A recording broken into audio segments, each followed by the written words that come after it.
స్వాగతం సుస్వాగతం. నేను వచ్చి ఇప్పుడు ఇక్కడ డాక్ మహారాజ్ మూవీ రిలీజ్ అయింది. ఇక్కడ ఫ్యాన్స్ ఉన్నారు. ఎలా చూశారు మార్నింగ్ షో ఎలా ఉందో ఒకసారి కనుక్కుందాము అన్నోళ్ళ మాటల్లోనే. నా నమస్కారం అన్న. నమస్కారం. నా సినిమా మీరు మార్నింగ్ చూశారు కదా? అవునన్న. 4 గంటలకే ఫ్యాన్స్ ఎలా ఉందన్న? ముందుగా జై బాలయ్య, జై బాలయ్య. చాలా బాగుంది సినిమా. బాలకృష్ణ గారి క్యారెక్టర్ ఎలా ఉంది? బాలకృష్ణ క్యారెక్టర్ చాలా హై లెవెల్లో ఉంది. ఇంతకు మునుపెన్నడూ లేనటువంటి దానికంటే ఎక్కువ హై వోల్టేజ్తో బాబీ గారు మాకు చాలా మంచి చిత్రాన్ని అందించారు. ముందుగా బాబీ గారికి చాలా ధన్యవాదాలు తెలుపుకుంటున్నాము. ఇలాంటి సినిమాని చూసి చాలా ఏళ్ళు అయింది. మాకు బోయపాటి ఒక్కడే డైరెక్టర్ అనుకున్నాము, కాదు బోయపాటిని మించిన ఇంకో డైరెక్టర్ కూడా ఉన్నాడని ఈ సినిమాతో ఆయన ప్రూవ్ చేశాడు. అఖండ 3 అనుకోవచ్చునా? అఖండ 3, 4, 5 కూడా అనుకోవచ్చు. సినిమా హీరోయిన్స్ క్యారెక్టర్ ఎలా ఉంది? హీరోయిన్స్ క్యారెక్టర్లో ప్రజ్ఞా జైస్వాల్ గారిది చాలా ఇంపార్టెంట్ రోలు. ఆమె చాలా బాలకృష్ణ గారికి సపోర్టింగ్గా సినిమాలో లీడ్ రోల్ పోయించింది. ఇంత లీడ్ రోల్ పోయిస్తే హీరోయిన్కి ఇంత స్కోప్ ఉంటుందనేది సినిమా చూడంగానే మాకు తెలిసింది. అనుకోని ట్విస్టులతో అదరగొట్టేశారు బాబీ గారు. ఇలాంటి సినిమా మేము చూసి చాలా రోజులైంది.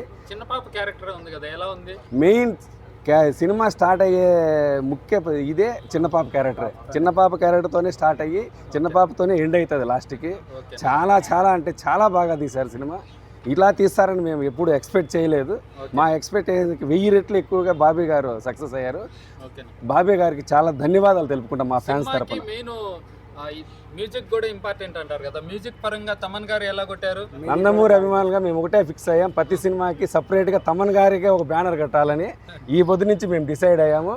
ఏం తాగి కొడతాడో తెలదు, కొట్టాలనే తాగుతాడో తెలదు, కానీ తమన్ గారు స్పీకర్లు పగిలిపోయేటట్లు కొట్టారండి.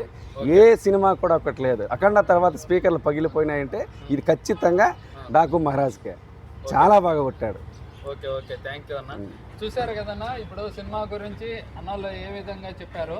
మీరు ప్రతి ఒక్కరు కూడా సంక్రాంతికి భారీ బ్లాక్ బస్టర్ అనే సినిమా సంక్రాంతికే కాదు, ఏ పండగకు వచ్చినా కూడా సినిమా బాలయ్య గారిది బ్లాక్ బస్టరే. కానీ ఈ సంక్రాంతి కూడా ఖచ్చితంగా 2025 బాలయ్య గారి ఖాతాలోనే ఉంటుంది.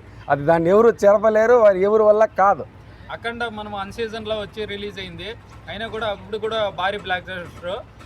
ఇప్పుడు సీజన్లో వచ్చింది అంటున్నారు సంక్రాంతికి. అన్ సీజన్లో వస్తే సీజన్ చేస్తాడు, సీజన్లో వస్తే డబుల్ సీజన్ చేస్తాడు.